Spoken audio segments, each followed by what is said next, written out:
Bolsonaro, que no dia 25 de fevereiro disse que estava fazendo ato em defesa da democracia, em defesa da civilidade, em defesa, né, das pessoas e tudo mais, né, com um tom ameno, é aquele sujeito que dividiu a sociedade, que ajudou a estabelecer esse clima bélico que nós vivemos nos dias atuais. Esse clima bélico do bolsonarismo, ele não está só presente na conjuntura política. Engana-se. Essa realidade bélica encontra-se presente, né, está aí presente na rotina familiar e até mesmo em clubes de futebol. O futebol está presente direto. O Grêmio, que é um dos maiores clubes de futebol do Brasil, com mais de 8 milhões de torcedores pelo Brasil afora, o Grêmio é vítima, eu diria assim, dessa divisão que o bolsonarismo trouxe à sociedade. E como o Grêmio está dentro da sociedade brasileira, é óbvio que ele participa desse processo. E quem é que protagoniza isso? A figura que protagoniza isso é a sua figura mais importante ou emblemática de todos os tempos. A figura de Renato Portaluppi.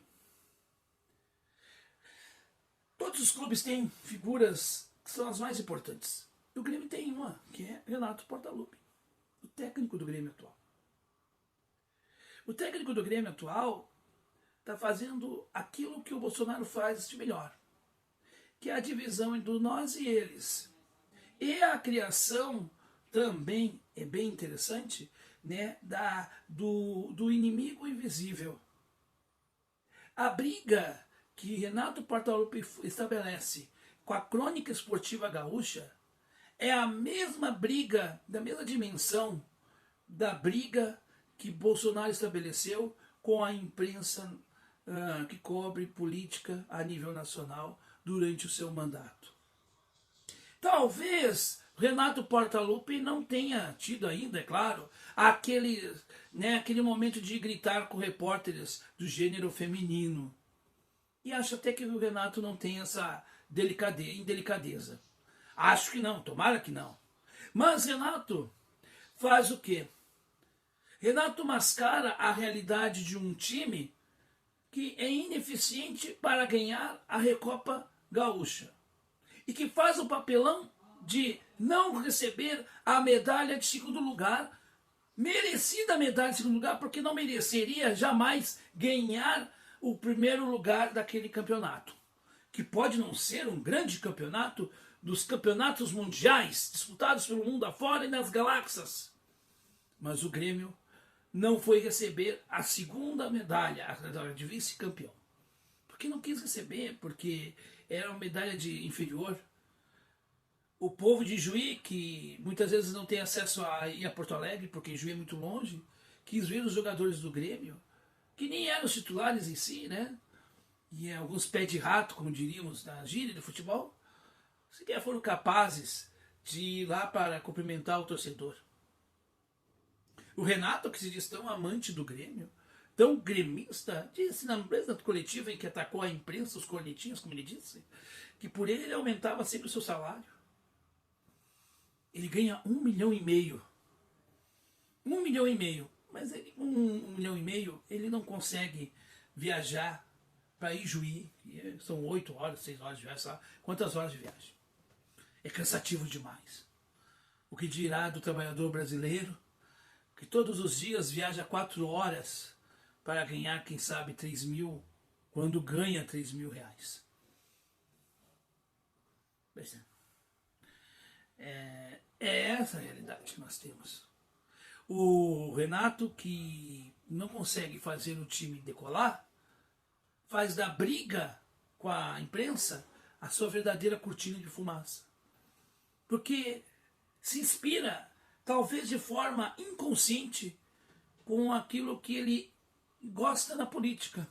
E vejamos como a política adentra a esfera do futebol. E aí nós temos uma divisão dentro da torcida do Grêmio hoje.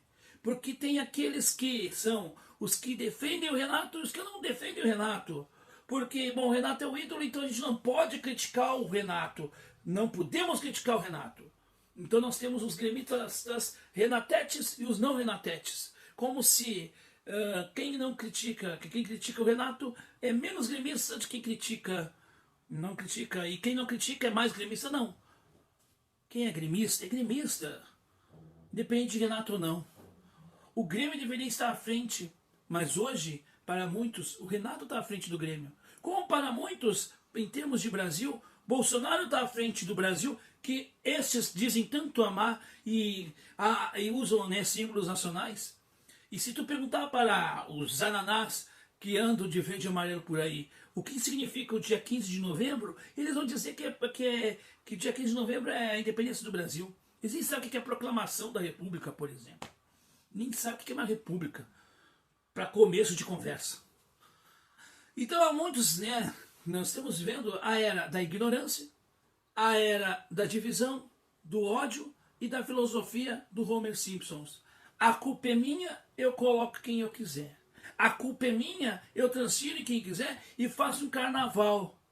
Para mascarar os meus defeitos, eu escondo ele numa briga. Eu não caio nessa. E acho muito interessante e parabenizo publicamente, não que ele precise que eu parabenize ele, porque ele é muito maior que eu, muito maior, muito mais relevância que aquela plataforma, e com certeza na história dele muito maior que eu, que é o César Cidade Dias, que é um ex-dirigente do Grêmio, que efetivamente não teve sucesso na sua vida como dirigente do Grêmio, mas que conseguiu ter sucesso como cronista.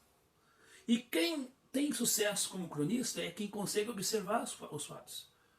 E quem disse que nós não precisamos de cronistas? Quem disse que ser cronista e estar no ar-condicionado não é um trabalho tão digno quanto ficar à beira de um campo?